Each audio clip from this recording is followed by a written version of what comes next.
if we can get a husband, if we can get the husbands to take a servant's mentality in their sexuality and get the wives to take a servant's mentality in their sexuality, you're talking about explosiveness. Yes. You're talking about power. Like, unfortunately, we don't have that enough. Most husbands, they're very one-sided with it, and you got some wives that are very one-sided. But the idea behind that is going to the sexuality with a servant's mentality.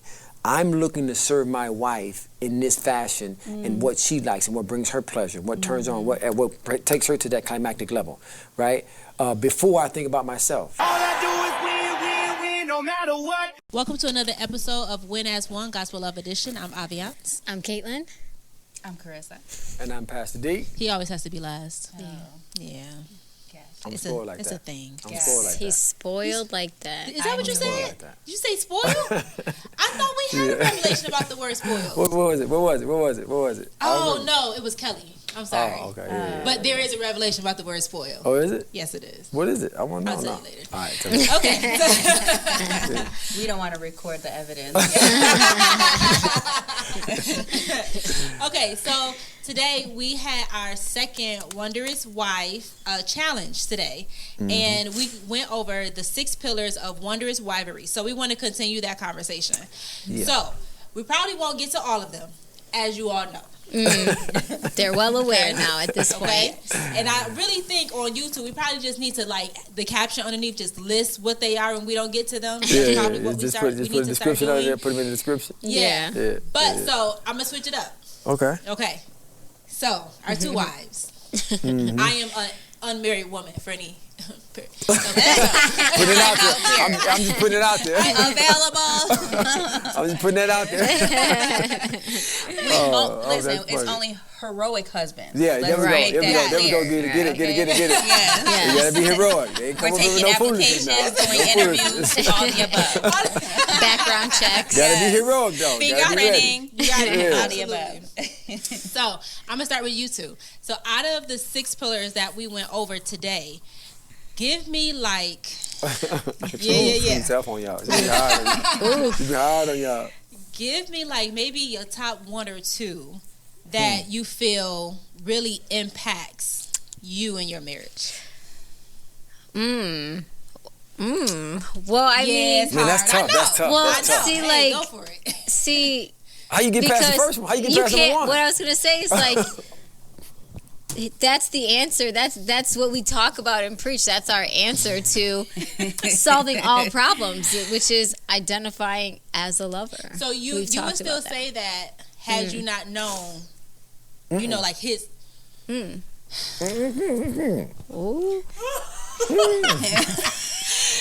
I think so because that's the one where it's more of an internal thing. You have to get yourself right first, you know, and you have to identify yourself as a lover before anything, you know, just to love God, love yourself, love, you know, to be able to pour into your husband. So you know, I think even without knowing that, I think that would still be my first. So then, since that's your first, give me your second. Ooh, my second. Oh my goodness.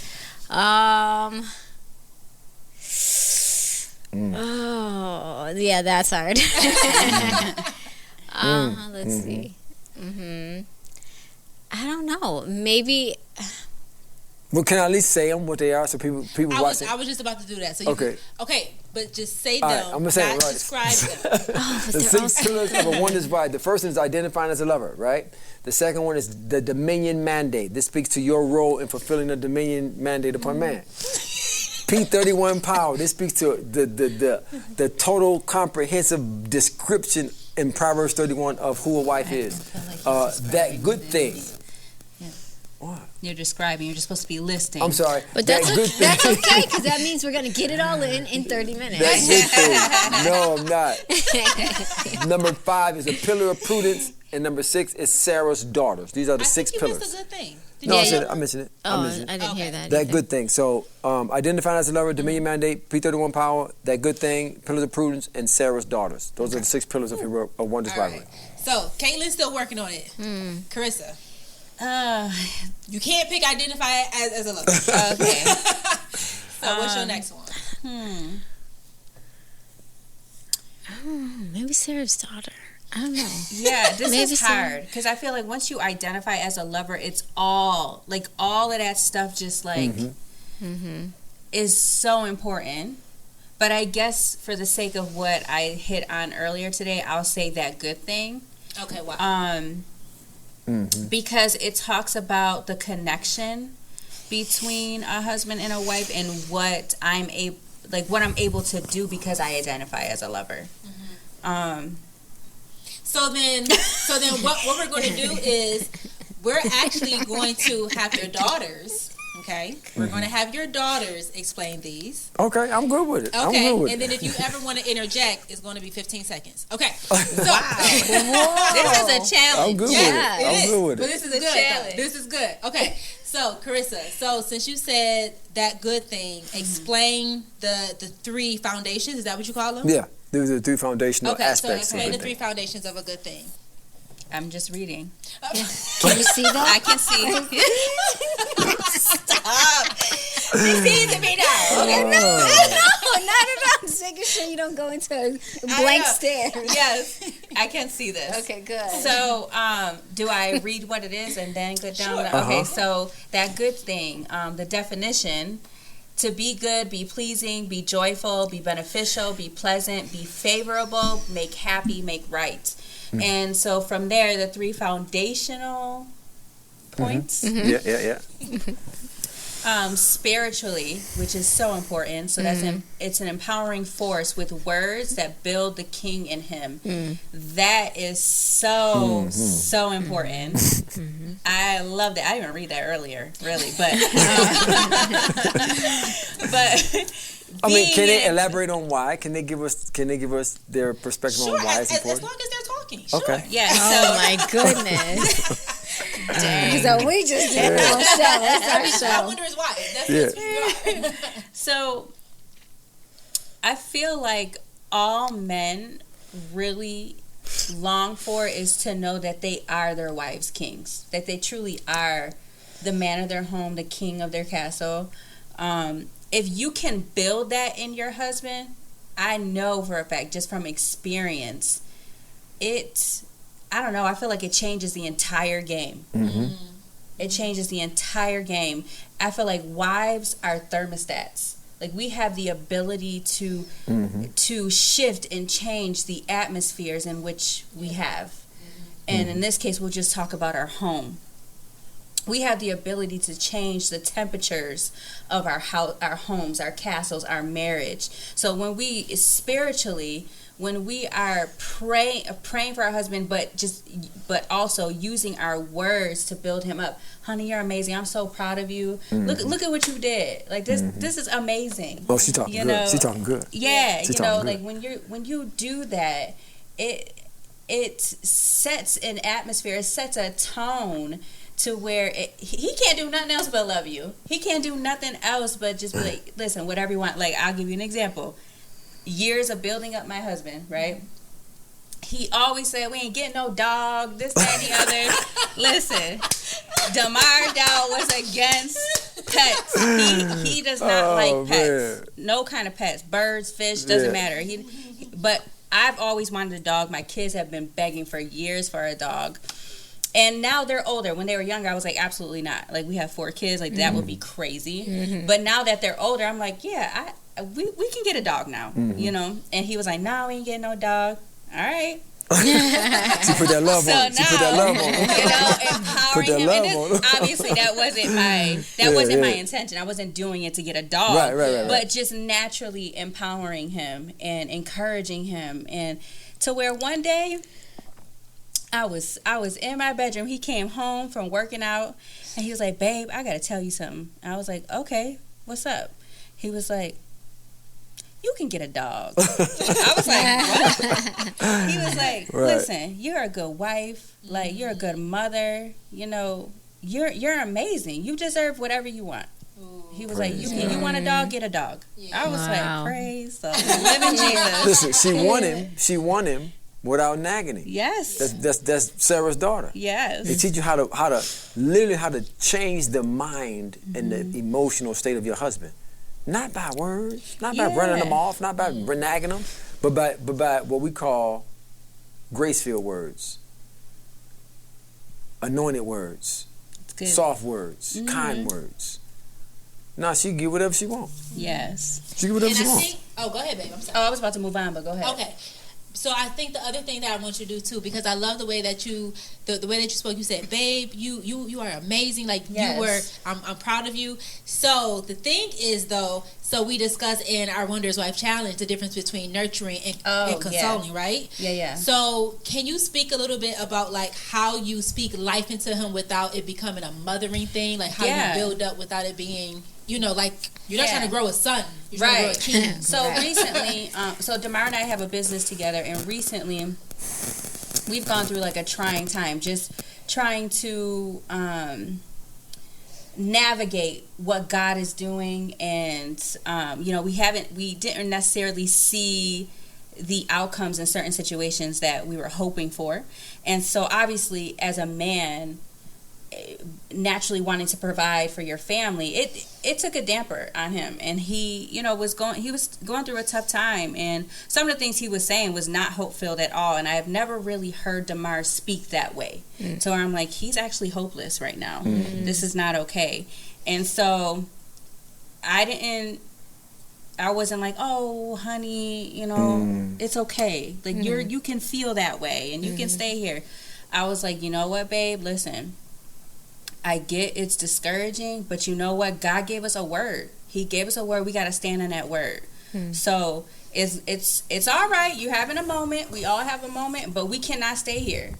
We cannot stay here, babe. God gave us a word. If he said it, then he's going to do it. Regardless of what we're not seeing, what we're not feeling, that part doesn't matter. We just have to stand on God's word. So I love that because what you're saying is that in your consoling, you validated that, okay, you're having a moment, but still making sure we're still moving though. Yes. Right. So I like that. Right. Like, we got to keep pressing forward. We got to keep moving on. 15 seconds. You're on the clock. That's a big. You're still here. No, that's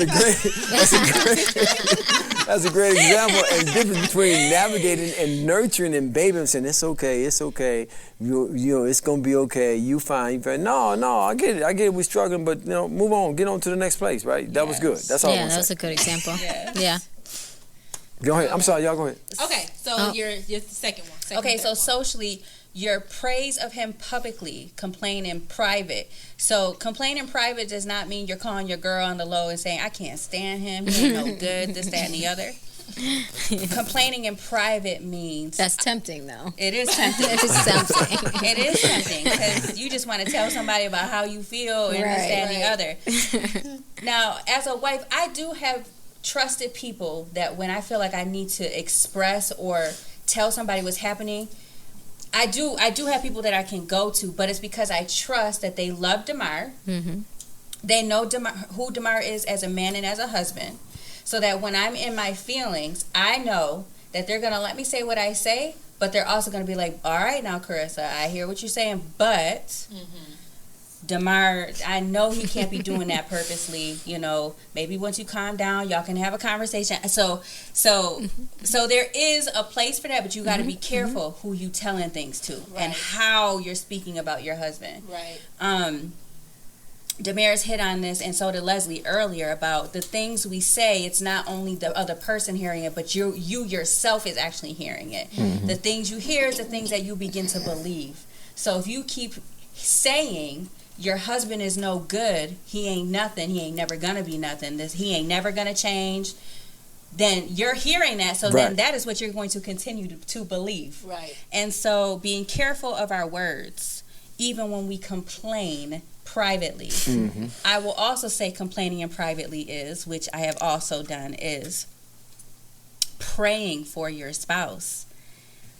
Releasing to the Lord the feelings that you're having, but also praying what you want to see in your marriage from your spouse. Yes.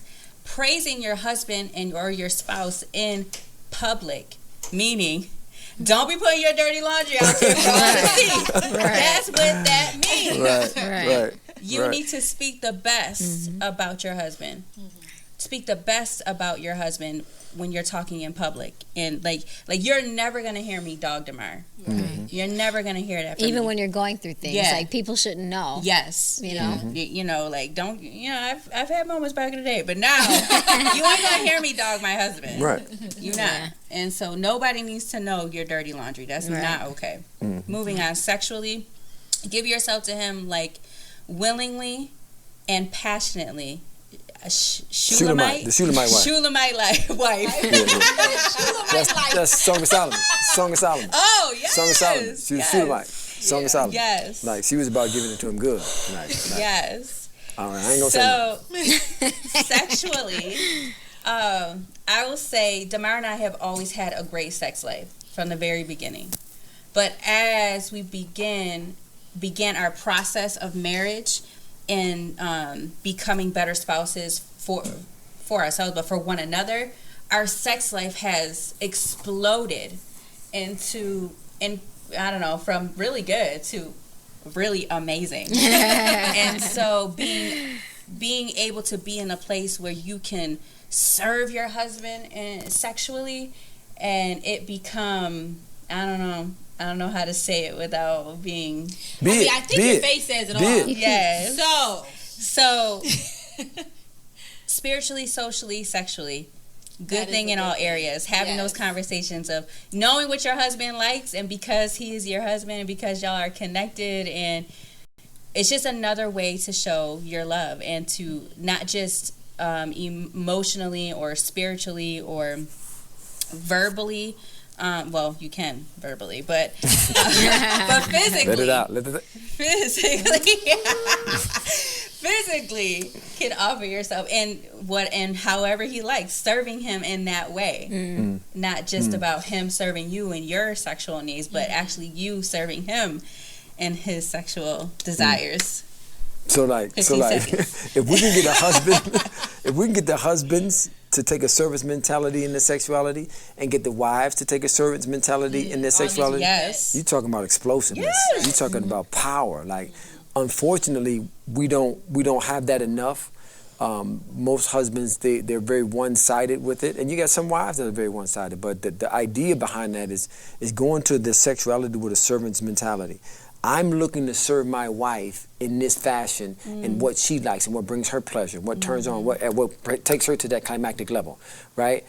Before I think about myself, like that should be the mindset. That part needs to be like, that has to be a desire in your sex life to sexually pleasure your spouse. Right. Like, that has to be a desire in you. Like, that for me, when I know I'm pleasing my husband in that way, that all the more is like, okay, like it's a turn on for me when I know that he's enjoying himself. You know what I mean? Right. So, But and the idea, if I'm not saying too much, the idea is the climactic experience was designed to happen simultaneously. Yes. It's supposed to happen together, right? And so if I got a mindset to serve my wife has a mindset to serve me, like, you can bring that together and it can happen at one time, and now you're talking about an ecstasy, like you know, when I'm experiencing my ecstasy and you're experiencing yours, and this happened at the same time, and we're able to see that and embrace that, like, you're talking about a level of pleasure that's beyond what the average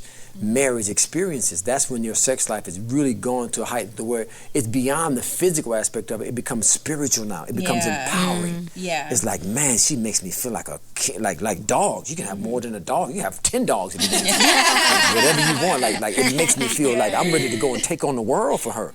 Like that's the empowering nature of the sexuality and the sexual union. It's beyond the feel good and, you know, the toes curling and the scratches. Beyond all that. It gets down to, man, I'm strong now. That strengthens me.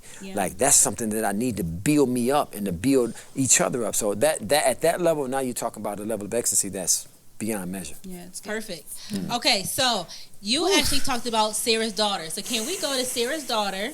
Sure. And I will have you talk about Sarah's daughter. Okay, so we have 3 points on this one as well. And the first one is subjection, and that's to rule under authority. You can jump right in on this one because you explained this one better. I could do that. Well, the thought in that is Peter told wives to be in subjection to their husbands, right? And so if we don't understand what that word subjection means, as Gita brought out an excellent point prior to us coming on the air, is that's been used in a subservient manner from the pulpit. Now, I'm talking about from the pulpit. We got people from the pulpit just throwing that idea of a wife submitting or subjecting themselves, which are those two words, subjection and submission, are synonymous, to their husbands just because of. And really, we can say that because of our ignorance. Like, if men really understood what the concept of subjection was, what it means to submit, they wouldn't be so quick to be beating on their chest about, you need to submit to me. Right. Because in God's mind, and in the Hebrew mind, subjection or submission, it literally means when you decide willingly to subject yourself, you're going to take your authority, your ability to rule without me and have without me. But when you decide that you're going to humble yourself and use that characteristic of meekness to come under my authority and yield your authority to my authority, I now become personally responsible for your well-being. I'm completely responsible for everything about your life. If men understood that, most of them might be running from a woman submitting to them. That's They might be running from it. But the idea of that is you are now my responsibility I'm talking about from everything from the food you eat to what you need to be all you want to be. That's my responsibility of when someone decides to subject themselves to my authority. Right. Yep. 100%. The next one is how to win, manner of life, and how you present yourself. So, yeah. I do that. So what? I don't know. Do you want to jump in? Yeah, I'm letting you jump in. I mean, it's like I don't know. I like to. I feed off of him, so like I can get. So part of it, we just take Caitlin, for example. Like, Caitlin presents herself as a woman. It's supposed to present herself. Like, in a manner that it's very feminine, it's very ladylike, it's very womanly.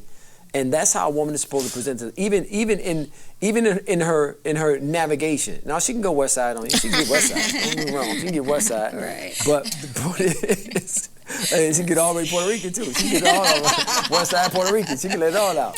But the point is, when you present yourself the way, in that manner, I'm talking about from the details, from how she presents herself physically to how she presents herself, spiritually, to how she navigates. Like, all of those things are done in a manner that gives the husband an ability to respond in a way that'll bring peace and masculinity, right? And will bring peace, which is the ultimate outcome for what we're talking about. And you can just think about what you do in life and talk about that. Right. I mean, kind of to go off what you were saying, I think today it's a little, that's kind of getting blurred, those lines, because we have this, I don't know if it's men expecting of society, but I feel like there's more pressure on women to kind of fulfill both roles and be feminine, but also be masculine. And it kind of, when those lines get blurred, you're taking away from that femininity, and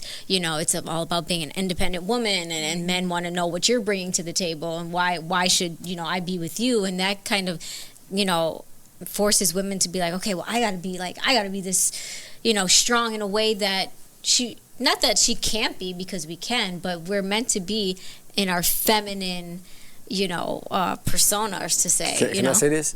A woman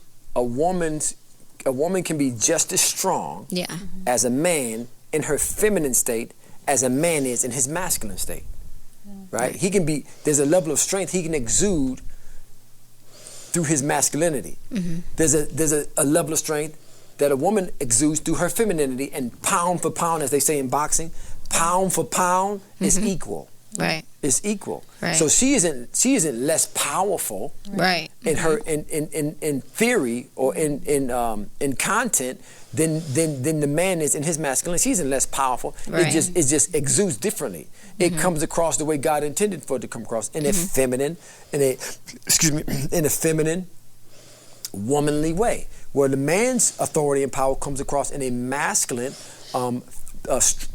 authoritative way, right? Right. So it's is no efficiency that women lack because they live through their femininity.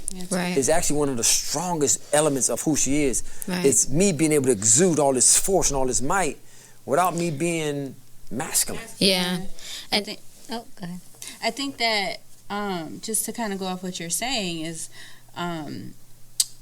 it has the word femininity has such a negative thing attached to it, to where it doesn't give women the space to truly be feminine. Right. And like feminine almost is equal to weakness. Yeah. And so women, they would rather dumb down their femininity to pursue independence when really we weren't created to be independent. Right. Yeah, we can throw that out the dictionary. Yeah. There's no such thing. Yeah. That's We were For sure. created to be independent. No. And in a marriage, when men and women are sitting at the table and a man wants to know what you have to bring to the table and they want to know if you can be independent on your own, we actually weren't created to be independent. Right.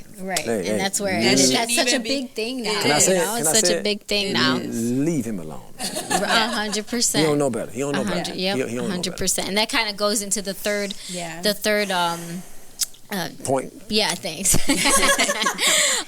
Meek and quiet, and it's to be peacefully powerful, and that's something I definitely had to learn, because as you pointed out, I can get West Side a little bit, or Puerto Rican, however you want to put it. But I used to think, early in my marriage, and those thoughts still come now and then, like, if he's not doing something the right way, I got to make him do it the right way. And the way I do that is by what we call nagging. I was a heavy nagger, so I would be telling him the same thing over and over and over. And, Aramis and I, we're both only children, so we bump heads a lot.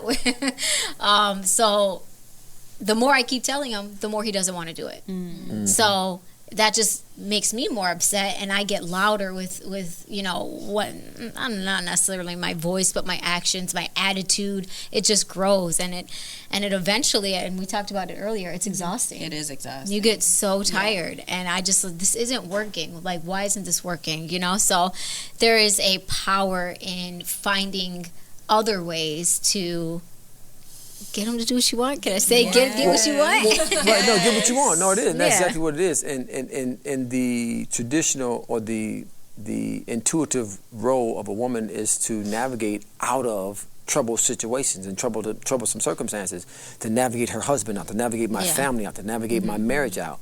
And in that comes with it a need for meekness and a need for a quietness. The meekness speaks to there's what's known as this Arabian horse, which is known as one of the most powerful horses on the planet. Like the big Clydesdales, they're powerful, they're so strong.